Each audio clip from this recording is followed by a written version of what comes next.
సింధూర, చంటి విషయంలో విజయమ్మ మాటలు బాగా ప్రభావితం చేస్తాయి చంచలమ్మని. ఆ ధోరణిలోనే ఆలోచిస్తూ ఉంటుంది. అంటే అనుమానంగా. ఇక చంటిని పిలిచి, "అసలు నువ్వేమనుకుంటున్నావు? సింధూర మీద నీకు ఏ ఉద్దేశం ఉంది? అభిమానమా? ప్రేమ?" అని అడిగితే చంటి నిజం చెప్పడు. "నేను ప్రేమిస్తున్నాను, నేను ప్రేమించిన అమ్మాయి సింధూర" అని చెప్పడు. "నాకు మీరంటే ఎంత గౌరవమో అమ్మాయి గారు కూడా అంతే గౌరవం" అని చెప్తాడు.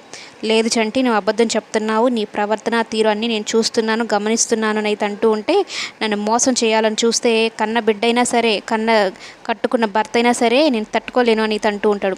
సింధూర ఏంటి చెప్పేస్తే బాగుండు, చెప్పేయి చంటి అన్నట్టు అనుకుంటూ ఉంటుంది. కానీ చంటి చెప్పడు. "నేను మీకెప్పుడు తలవంపులు తేను, మీ గౌరవానికి భంగం కలిగించను. కౌశిక్ బాబు అలాగే అమ్మాయి గారి పెళ్లి జరిగేలాగా నేను చూస్తానని మాటిస్తాడు." ఇక ఆ మాటను నమ్మిన చంచలమ్మ విజయమ్మ దగ్గరికి వెళ్తుంది. "నీకెటు పచ్చకామెర్లు, అలాగే లోకమంతా పచ్చగా కనిపిస్తుంది. నువ్వు నా ఇంట్లో పనిచేసే చంటినే అంటావా? వాడు నాకు నమ్మిన బంటు" అని మాట్లాడుతుంది. అయితే "చూస్తూ ఉండి చంచలమ్మ, నువ్వు బోల్తా పడతావు. ఆ పెళ్ళి జరగదు. నేను అనుకునేదే జరుగుతుంది. నువ్వు ఓడిపోవడం ఖాయమని" శపథం చేస్తుంది విజయమ్మ చంచలమ్మతో. "చూసుకుందాం లేపో" అన్నట్టు చంచలమ్మ వచ్చేస్తుంది.